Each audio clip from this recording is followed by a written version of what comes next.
네, 안녕하세요. 반갑습니다. 자, 이번 영상은 대한해운에 대해서 브리핑 드리도록 하겠습니다. 자, 우리 주식 더블클럽이라는 새로운 채널로 인사드리게 됐어요. 앞으로 많은 종목들 상세한 브리핑 도와드리도록 할 예정이니까 구독과 좋아요, 많은 관심 부탁드리도록 하겠습니다. 자, 대한해운 브리핑 드릴 예정인데 갑자기 수급이 물밀듯이 미친 듯이 들어오기 시작을 했습니다. 자, 외국인들이 갑자기 이렇게 순매수를 보여주고 있는 이유들이 분명히 있는 것 같은데 오늘 거기에 따른 정보들 말씀을 드릴 예정이에요. 자, 이미 공부방에서도 관련된 내용들을 설명을 드렸었는데, 자, 오늘자 5.6% 고점을 형성을 한 다음에 절반 정도의 차익 실현 매물들이 나와줬습니다. 자, 하지만 고점 이후에 슈팅이 나오고 조정을 받았다. 근데 전날에 종가를 버텨주면서 이탈하지 않고 말아 올렸다라는 거에서 큰 의미가 있다고 봅니다. 이게 주가가 형성되는 것들을 간단하게 설명을 드리면은 우리 항상 수급이 중요하다라고 얘기를 하잖아요. 매도자가 있고 매수자가 있어요. 우리 부동산 생각해 보시면 됩니다. 부동산 같은 경우에도 매도를 하려고 매물을 내놨는데 매수자가 없어요.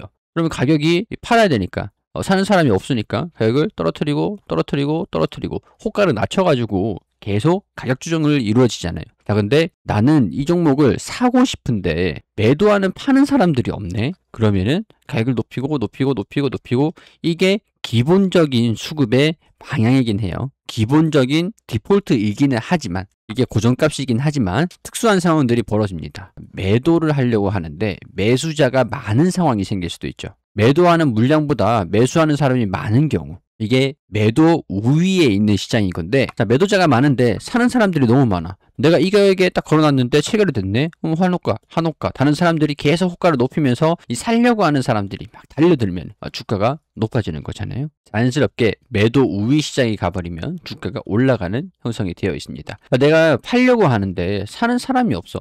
그만큼 물량을 받아내줘야 되는 주체가 있어야 돼요. 그래서 이게 대체적으로 개인 투자자들이 주가가 올라가니까 팔아버리는 거예요. 누구한테? 외인이랑 기관한테. 자, 주가가 막 올라버리니까 외국인이랑 기관이랑은 주가가 올라가면서 막 사들입니다. 근데 개인 투자자들은 주가가 좀 올라가니까 이때 팔아야겠다. 막 매물을 팔아버리죠. 그러면은 살 수 있는 여력도, 팔 수 있는 여력도, 이게 외국인이나 기관이 힘이 세다라고 얘기를 하는 게 이런 수급적인 부분들이 영향을 크게 주다 보니까 그런 거예요. 자, 그러면 오늘 주가가 좀 떨어질 수는 있었는데 말아 올린 게 매도 우위에 있는 시장이었죠.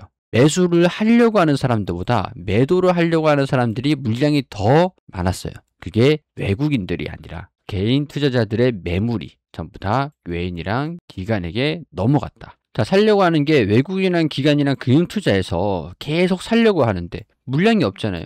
그러면 호가를 높이면서 팔아버리는 겁니다. 나는 이 호가에 좀 더 높은 호가에 난 1%라도 더 10%도 한 호가라도 더 이렇게 팔다 보니까 이거를 쌍끌이에서 가져가는 걸 외국인 기관 금융투자. 근데 오늘 파신 분들은 후회하실 것 같아요. 물론 고점에서 1,900원 이 부근에서 팔다고 하는 분들은 똑똑한 분들이시거든요. 주가가 이렇게 제 예상으로는 여기서 차익 실현 살짝 나왔다가 이런 식으로 좀 갉아내는 모습들을 보여주지 않을까. 여기가 이제 저항 구간이거든요.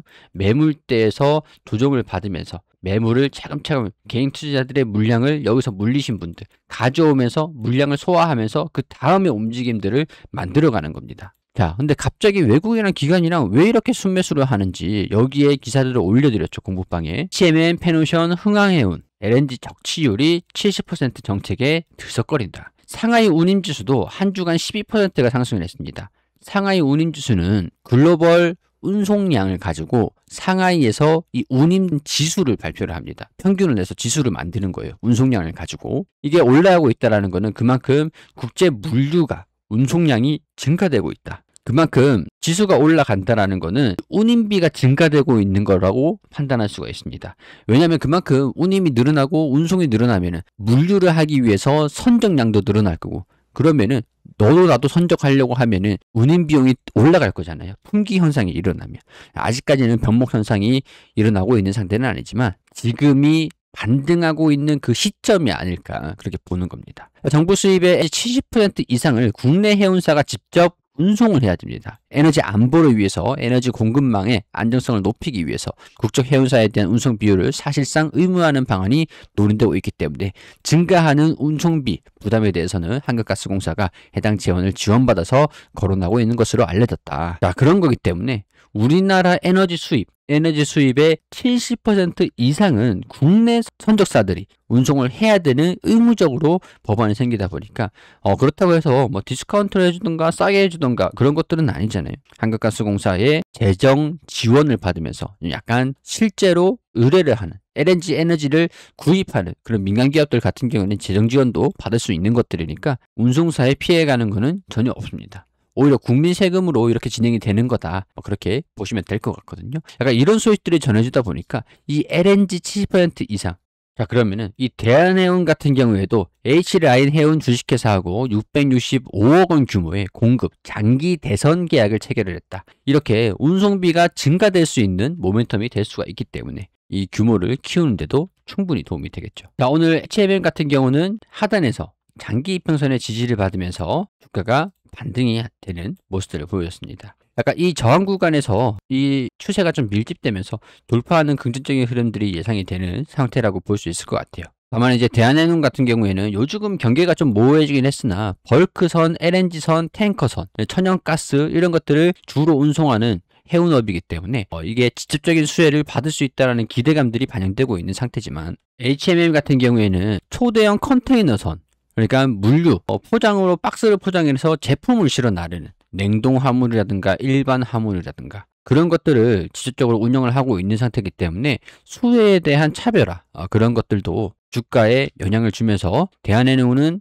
주가가 큰 폭으로 상승하는 모습을 보여줬지만 HMM은 살짝 조정을 이어가고 있는 다만 이제 추세적인 반등 흐름들도 기대를 해볼 수 있는 구간이다 라는 것들 참고를 하시면 될 것 같고 흥하해운 같은 경우에도 주가가 그동안 많이 하락을 하는 모습들을 보여줬었는데 하단 구간의 지지 구간들 딱 터치를 해주면서 반등하는 모습들 오늘도 주가가 좀 상승하는 모습들을 보여줬습니다. 자, 흥하해운 같은 경우도 아시아 지역 내에서 액체 석유 화학 제품, 해상 운송 이런 것들도 케미컬 탱크 이런 기술적인 사업 영역을 좀 진행을 하고 있는 그런 회사다 보니까 어느 정도 주가에 영향을 주기도 했습니다. 물론 마찬가지로 오늘 대한해운만큼 크진 않았지만 외국인이랑 기관에서 쌍끌이 순매수가 들어와주는 모습들을 보여주기도 했었죠. 자, 반면 HMM 같은 경우에는 수급부터가 다릅니다.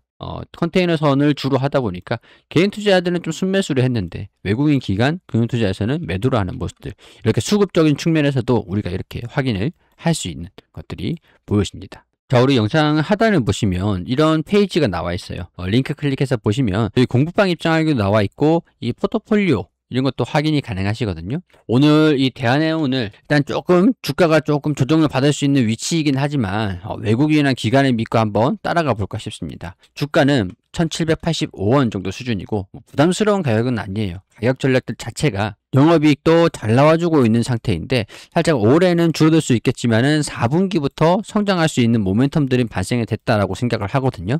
그렇게 되면 이번에 EPS가 552원 그러니까 지난 507원보다 좀 높아지는 상태라고 볼 수 있을 것 같은데 BPS도 6,400원인데 현재 주가가 1,780원 정도 수준이면 굉장히 저평가되어 있는 구간은 맞다라고 판단이 됩니다. 552원이고 지금 현재 주가가 1,785원 정도 수준이니까 PER로 치면 불과 3배 정도가 되지 않아요. 1주당 이 회사가 가지고 있는 자산 대비해서 1주당 자산이 6,400원인데 지금 주가 대비 한 5배 정도가 5배는 무리네요. 한 4배 정도? 4배도 좀 많네요. 3.5배 정도 수준. 1,785원에 3.5배가 이 기업이 가지고 있는 자산 가격이라는 거죠.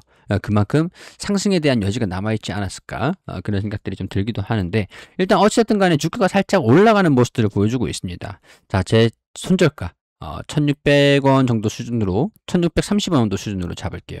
1,630원. 자, 해당 종목은 이 손절가를 터치하지 않고 올라가면 이런 식으로 상승으로 표시를 하는 겁니다. 손절가를 터치를 하면은 이렇게 하락으로 나중에 올라오더라도 이렇게 하락으로 표시를 할 겁니다. 시장이 살짝 눌리면은 이렇게 하락하는 종목들 나올 수밖에 없어요. 우리가 모두 마찬가지죠. 지금 이 영상을 보시고 계시는 분들 중에서도 손실 중인 종목들, 특히 대한해운 가지고 계시는 분들도 손실 중인 분들이 계실 거라고 생각을 합니다. 하지만 방금 추가한 이런 종목들이 올라가 버리고 이 손실을 같이 팔아버리면 된다면, 이 종목과 이 종목 같이 팔게 되면은 손실을 해지시키고 오히려 수익까지, 원금 확보도 안전하게 리스크를 상쇄시킬 수 있는 굉장히 중요한 거거든요. 자, 오늘 이 영상을 보신 분들 이 대한해운 참고하셔가지고 도움이 되셨으면 좋겠다는 말씀 드리고 싶어요. 그리고 공부방 같은 경우에서도 계속 올려드리고 있는데 최근에 이 엔캠 같은 경우도 마찬가지죠. 자, 10월 14일에 75,300원일 때 75,300원일 때 이때 이후로 단기적으로 바로 며칠 만에 22%, 24% 정도가 상승을 했습니다.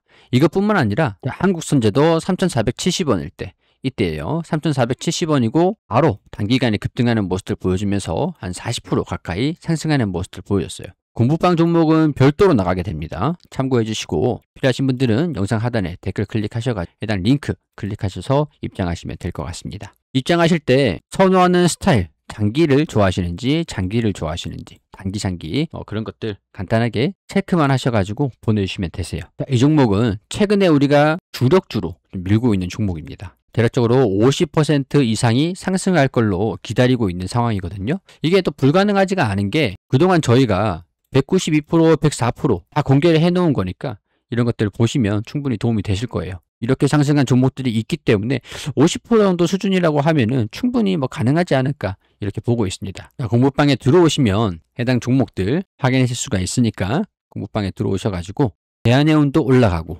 해당 종목도 받아보시고 항상 좋은 결과 있었으면 좋겠습니다. 우리 구독과 좋아요 부탁드리도록 하고요. 저는 또 다음 영상에서 앞으로 이 대한해운 계속 브리핑을 드릴 수 있도록 하고 다음 영상에서 또 인사드리도록 하겠습니다.